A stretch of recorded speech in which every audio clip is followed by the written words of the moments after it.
Praise the lord. అందరూ బాగున్నారండి? బాగా అప్పులయ్యి చాలా మంది బాధపడుతున్నారు కదా, వేదన పడుతున్నారు. కొంతమందికి వేరే వాళ్ళకి డబ్బు ఇచ్చాము సిస్టర్, అయినా సరే వాళ్ళు అప్పు తీసుకున్నారు కానీ తిరిగి ఇవ్వట్లేదు అని చాలా మంది బాధపడుతున్నారు. మీ సమస్య కూడా చెప్తున్నారు ప్రార్థన చేయమని. తప్పకుండా చేస్తున్నాను. అయితే అంతకన్నా ముందు ఒక విషయం, ఒకవేళ మీరు ఎవరికైతే మీరు అప్పిచ్చారో వడ్డీలకి ఏమన్నా ఇచ్చారా అనే ప్రశ్న నాది. అయితే బైబిల్లో తండ్రి చెప్పాడు, మీ ద్రవ్యమును వడ్డీకి ఇవ్వకూడదు అని తండ్రి చెప్పాడు. కాబట్టి బ్యాంకులో అయితే ఉంచుకోవచ్చు, బ్యాంకు నుంచి వడ్డీ వచ్చింది, అది తప్పు కాదు. కానీ ఎవరైతే అవసరతలో ఉండి మనల్ని సహాయం అడిగారో, అప్పడిగారో, మరి వాళ్ళకి లేని పరిస్థితుల్లోనే కదా వాళ్ళు అడిగేది, వాళ్ళకి ఏదైనా అవసరం అయ్యే కదా. మరి ఆ స్థితిలో వాళ్ళకి ఆ పరిస్థితిలో ఉండి కూడా మరి మనం వాళ్ళకి వడ్డీకి ఇవ్వడం డబ్బులు తప్పు కదా. అది కూడా ప్రార్థన చేసుకునేవాళ్ళు. అసలు దేవునికి భయపడాలండి.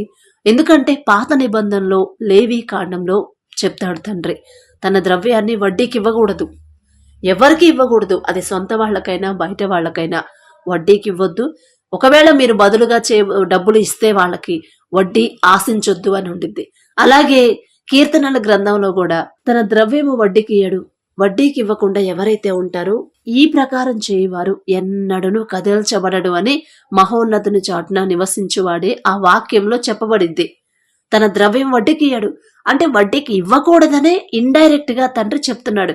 డైరెక్ట్ గానేమో లేవి కాండంలో చెప్తాడు, ఇండైరెక్ట్ గా మళ్ళీ కీర్తనల 15వ అధ్యాయంలో చెప్తాడు. ఆల్రెడీ మనం చాలా సార్లు చదువుకునే ఉంటాం, కానీ మన జీవితాలకి అప్లై చేసుకోము. వడ్డీ వస్తుందా కదా అని ఆశపడి లోకస్తుల్లాగా అన్యుల్లాగా ఆశపడి డబ్బుని వడ్డీలకు ఇచ్చుంటారు కొంతమంది. అంటే నేను ఇచ్చాను, తిరిగి వాళ్ళు ఇవ్వట్లేదు అని చెప్తున్నారు. ఒకవేళ చేయబోదులుగా ఇస్తేనేమో ప్రార్థన చేద్దాము, ఖచ్చితంగా జవాబు వచ్చింది. అలా కాకుండా ఒకవేళ మీ డబ్బుని వడ్డీలకు గనక ఇచ్చుంటే అది కరెక్ట్ కాదు, అది తప్పు అని తండ్రి చెప్తున్నాడు, నేను కాదు. మరి మనం తప్పు చేసి మళ్ళీ తండ్రి పాదాల దగ్గర పట్టుకుంటే ఒప్పుకుంటాడా? ఒక తప్పు చెయ్యొద్దు అని చెప్పిన తర్వాత కూడా ఆ మాట లెక్క చేయకుండా మన సొంత ఆలోచనతో మనకి ఆశ కలిగి అత్యాశకు పోయి ఏ పనైతే ఏ తప్పైతే చెయ్యొద్దు అని స్పష్టంగా తండ్రి చెప్పాడో, చిన్నప్పటి నుంచి వాక్యం వింటా వింటా వింటా ప్రార్థన, భారమైన ప్రార్థన చేస్తా కూడా మనం మళ్ళీ అదే తప్పు చేసి మళ్ళీ తండ్రి పాదాలు పట్టుకుంటే జవాబు వచ్చిందంటారా? మీ పిల్లలే ఆ తప్పు చెయ్యొద్దు నానా అని 10 సార్లు మీరు చెప్పిన తర్వాత కూడా అదే తప్పు చేసి, నానా నేను పొరపాటు చేశాను, అమ్మ నేను తప్పు చేశానమ్మా అని దగ్గరకు వచ్చారనుకోండి, మనం ఏం చేస్తాం? ఎక్స్క్యూజ్ చేస్తామా? చెయ్యం కదా, ఎప్పుడుకో చేస్తాము. ఇక్కడ తండ్రి సర్వ సృష్టికర్త, మనల్ని చాలా జాగ్రత్తగా పెంచుకుంటా వస్తున్నాడు ఆయన దారిలో, ఆయన మార్గంలో.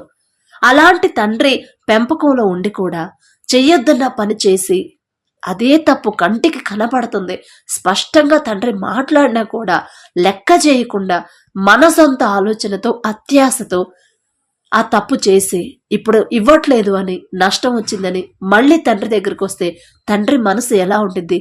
తండ్రి చిత్తం తెలుసుకోకుండా చెయ్యొద్దన్న పని చేస్తుంటే తండ్రి చూస్తానే ఉంటాడు మనల్ని. ఎంత బాధపడి ఉంటాడు, ఎంత హృదయం నొచ్చుకొని ఉండిద్ది తండ్రికి. నేను చెప్పాను నా బిడ్డలకి, అక్కడ రాపిచ్చి 1కి 2 సార్లు 3 సార్లు రాపిచ్చి పెట్టా, అయినా సరే వాళ్ళు అదే తప్పు చేస్తున్నారని ఎంత హృదయం నొచ్చుకొని ఉండిద్దండి. ఎందుకంటే దానివల్ల నష్టం మన తండ్రికి వచ్చిద్దా, మనకొచ్చిద్దా? మనకే ఆ నష్టం వచ్చిద్దని తండ్రికి తెలుసు. ఆ బాధ, ఆ శిక్ష మనమే అనుభవించాలి. అప్పుడు మనం బాధపడుతుంటే తండ్రి చూడలేడు కాబట్టి ముందుగానే చెప్పాడు. అయినా సరే మనం పెడచివని పెట్టి మన సొంత ఆలోచనతో అత్యాశకు పోయి వడ్డీకి ఇచ్చాము. ఇప్పుడు అది తిరిగి వాళ్ళు ఇవ్వట్లేదని బాధపడుతున్నాం. కాబట్టి ఎందుకంటే ఇదే పరిస్థితి మా మేనత్తకు వచ్చింది. ఆమె కూడా అంతే, వడ్డీలకు ఇచ్చింది. 3 రూపాయలు వడ్డీకి ఇచ్చిందంట. అమ్మ తక్కువే కదమ్మా, 1,00,000 రూపాయలు ఇచ్చింది 3 రూపాయల వడ్డీకి. నాకు చెప్పలా ఇచ్చేటప్పుడు. నాకు చెప్తే మాత్రం నేను అస్సలు ఊరుకునేదాన్ని కాదు. నేను ఊరుకోనని నాకు చెప్పలేదు, చెప్పకుండా ఇచ్చింది. ఆయన ఒక 5-6 నెలలు ఇచ్చాడు చక్కగా. 3 రూపాయల వడ్డీ తెచ్చిచ్చేవాడు నెల నెల, ప్రశాంతంగా ఉంది. తర్వాత ఒక 6-7 నెలల తర్వాత ఇక ఆపేసాడు ఇవ్వడం. ఏందయ్యా ఇవ్వట్లేదంటే, నా పరిస్థితి బాగాలేదమ్మా, మరి నాకు పని లేదు, నేను ఎక్కడి నుంచి తేను, మరి నా దగ్గర లేవు, ఉంటే నేను ఇచ్చేవాడిని, నా దగ్గర లేవు, మరి నా ఇంట్లో వాళ్ళకి ఆరోగ్యం బాగాలేదు, ఇక ఏదో ఒక కారణం చెప్తున్నాడు.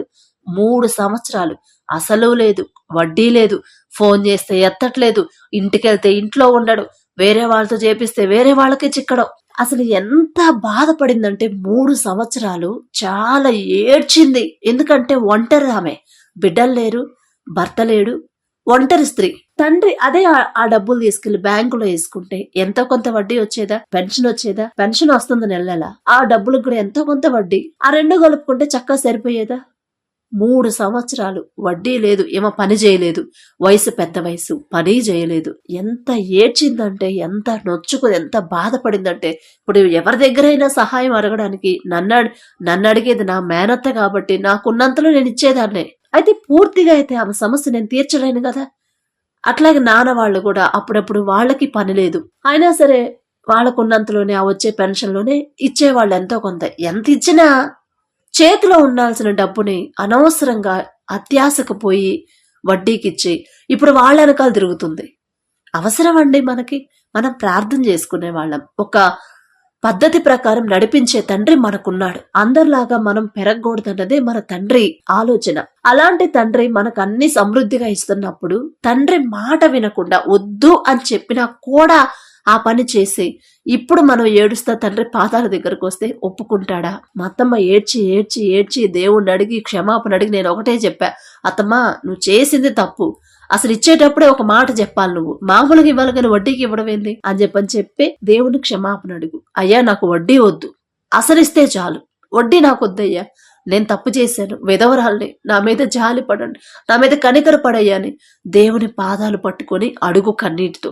ఖచ్చితంగా తండ్రి ఒక దారి చూపిస్తాడు అని చెప్తే 3 సంవత్సరాల తర్వాత ఈ మధ్య పోయిన నెల నవంబర్ నెల నుంచి ఆయన డబ్బులు ఇస్తున్నాడు మళ్ళీ తిరిగి. మళ్ళీ ఒకేసారి మొత్తం ఇవ్వట్లా, అప్పుడు కొంచెం, అప్పుడు ఒక 3,000, అప్పుడు ఒక 2,000 అలా ఇస్తున్నాడు. అంటే తండ్రి ఆ హృదయాన్ని కరిగించాడు, క్షమించాడు. 3 సంవత్సరాలు ప్రార్థన చేస్తే అప్పుడు ఆయన మనసు కరిగేలా చేశాడు తండ్రి. చేసిన తప్పుకి శిక్ష అంత భయంకరంగా ఉండిద్ది. తండ్రి చెయ్యొద్దు అని చెప్పినా కూడా చేస్తే అంత కోపం తండ్రికి. ఎంత జాలి పడతాడో అంతే రోషం గల తండ్రి. గుర్తుపెట్టుకోండి, మనం ఏంటంటే మన తండ్రి మనకు కనిపించట్లేదు, ఏదో మాటలు వాక్యమే కదా అని చాలా లైట్గా తీసుకుంటాం, కానీ చాలా సీరియస్ గా తీసుకుంటాడు మన తండ్రి. అలా ఇవ్వడం వల్ల నష్టపోయింది ఎవరు? లాభపడిందా, నష్టపోయిందా? నష్టపడింది. పస్తులుంది, ఒకానొక టైంలో కడుపు కాల్చుకొని ఉంది, పెరుగన్నమే తింది. ఒక వారం రోజులు డబ్బులు లేక, నా దగ్గర లేవు, అమ్మోళ్ళ దగ్గర లేవు, పనులకెళ్లేవాళ్ళు వాళ్ళ దగ్గర ఎక్కడుంటాయి, డబ్బులు ఇచ్చేవాళ్ళు లేక, కనీసం వండుకోవడానికి డబ్బులు లేక, ఆ పెన్షన్ వస్తే ఆ మందులకి, షుగర్కి, వాటికే సరిపోతున్నాయి, ఇంటి అద్దెకే సరిపోతున్నాయి, ఇక తినడానికి మిగల. ఎంత బాధపడిందంటే, అలాంటి పరిస్థితి మనకు వచ్చిద్దని తండ్రికి తెలుసు కాబట్టే ముందుగానే చెప్పాడు, అమ్మా ఇది ధర్మ వడ్డీయే కదా, మరీ నేనేం 5కి 10కి ఇవ్వట్లేదు కదా, ధర్మ వడ్డీయే కదా అని మనం అనుకుంటాం. అమ్మా మీరు ధర్మ వడ్డీకి ఇచ్చుకోండి, ఏం కాదు అని చెప్పాడా తండ్రి బైబిల్లో? చెప్పలేదు. అంటే మనం ఇవ్వకూడదు అనే అర్థం. గుర్తుపెట్టుకోండి, మీకు తెలిసిన వాళ్ళు కూడా అరే నేను ఇట్లా ఇవ్వాలనుకుంటున్నానంటే అస్సలు వద్దని చెప్పండి. వేరే వాళ్ళైతే నో ప్రాబ్లం, వాళ్ళకి తెలీదు. మనం మన తండ్రి సర్వ సృష్టికర్త కాపుదలలో ఉన్నాము. ఆయన కుటుంబంలో ఉండి ఇలాంటి పనులు చేస్తే అస్సలు నచ్చదు తండ్రికి. ఒకవేళ మీరు అలా వడ్డీకి గనక ఇచ్చి డబ్బులు ఇప్పుడు ఆ వడ్డీ రావట్లేదు, అసలు రావట్లేదు అని ఇబ్బంది పడుతుంటే బాధపడేవాళ్ళు ఎవరైనా ఉంటే ఈ వీడియో చూస్తున్న వాళ్ళు ఈ నైటే తండ్రి పాదాలు పట్టుకోండి. మీరు చేసిన తప్పు తండ్రి దగ్గర ఒప్పుకోండి. అయ్యా నాకు వడ్డీ వద్దు, తప్పు నాదే, మీరు చెప్పారు స్పష్టంగా, అయినా సరే నేనే వినకుండా అత్యాశకు పోయాను, వడ్డీ వచ్చింది కదా అని అత్యాశకు పోయి, వాళ్ళు అవసరతలో ఉన్నారు, కష్టపడి పనిచేసుకునే వాళ్ళు, అయినా సరే వాళ్ళ దగ్గర నుంచి వడ్డీ ఇంకా అత్యాశకు పోయాను, వడ్డీ తీసుకోవాలని ఆశించాను కాబట్టి నాకు ఈ పరిస్థితి వచ్చింది, నేను చేసింది తప్పే, దయచేసి నన్ను క్షమించండి అని తండ్రి పాదాలు పట్టుకుని వడ్డీ మాత్రం వదిలిపెట్టండి. ఖచ్చితంగా మీ అసలు డబ్బులు మీకు వచ్చేలా చేస్తాడు తండ్రి. ఇది నా మాట కాదు, తండ్రే మీతో చెప్తున్నాడు. ఇంత ఖచ్చితంగా నేను ఎందుకు చెప్తున్నానంటే, నా కళ్ళ ముందే మా అత్తమ్మ జీవితంలో జరిగింది కాబట్టి. ఆమె అత్యాశకు పోయింది, వడ్డీలకు ఇచ్చింది, 3 సంవత్సరాలు నరకం అనుభవించింది. ఆయన ఫోన్ ఎత్తాడు, ఆమెకు ఆరోగ్యం బాగాలేదు, మందులకి డబ్బులు లేవు, ఫోన్ ఎత్తాడు, ఇంటికి వెళ్తే ఇంట్లో ఉన్నాడు. మధ్యలో ఉన్న వాళ్ళు అడిగితే అమ్మ మాకు కూడా ఫోన్ ఎత్తట్లేదు, కనిపించట్లేదు, అసలు ఇంటికే రావట్లేదు అని చెప్తారు. అసలు ఎంత బాధ మీరు అనుభవిస్తున్నారు కాబట్టి మీకు తెలుసు. కాబట్టి కొంచెం మీరు ఆలోచించుకోండి. నేను ఇట్లా మాట్లాడుతున్నానని మీరు బాధపడినా పర్వాలేదు. మీరు చేసిన తప్పు మీకు జవాబు రావాలంటే, మీరిచ్చిన డబ్బులు మీకు రావాలంటే ఇదే సొల్యూషన్, కరెక్ట్ సొల్యూషన్ ఇదే. వడ్డీ వదిలేసేయండి. అసలు వస్తే చాలయ్యా, నేను చేసింది తప్పే, మీ పాదాల దగ్గర నా తప్పు నేను ఒప్పుకుంటున్నాను. వాళ్ళ మనసు కరిగించండి, వారికి ఒక మార్గాన్ని చూపించండి, వారికి ఆదాయం వచ్చే ఆ దారి మీరే చూపించండి. నా డబ్బులు నాకు వచ్చేలా మీ కృప అనుగ్రహించండి. మిమ్మల్ని అడిగే అర్హత లేదయ్యా, కానీ మీరు తప్ప నాకెవరు లేరు. నాదే తప్పు, అత్యాశకు పోయాను, మీరు చెయ్యొద్దన్న పని చేశాను, నాదే తప్పు అని తండ్రి పాదాలు పట్టుకొని మీరు 3 గంటలకైతే 3 గంటలకి, ఎప్పుడు మెలకు వస్తే అప్పుడు కన్నీరు కార్చి తండ్రి పాదాలు పట్టుకోండి. ఖచ్చితంగా మీ అసలు డబ్బులు మీకు వస్తాయి. కాబట్టి జాగ్రత్తగా ఉండండి, అత్యాశకు పోవద్దు. అవి అసలన్నా రావాలంటే ఈ పని చేస్తేనే అసలన్నా వస్తాయి. వడ్డీ మాత్రం వదిలేసేయండి.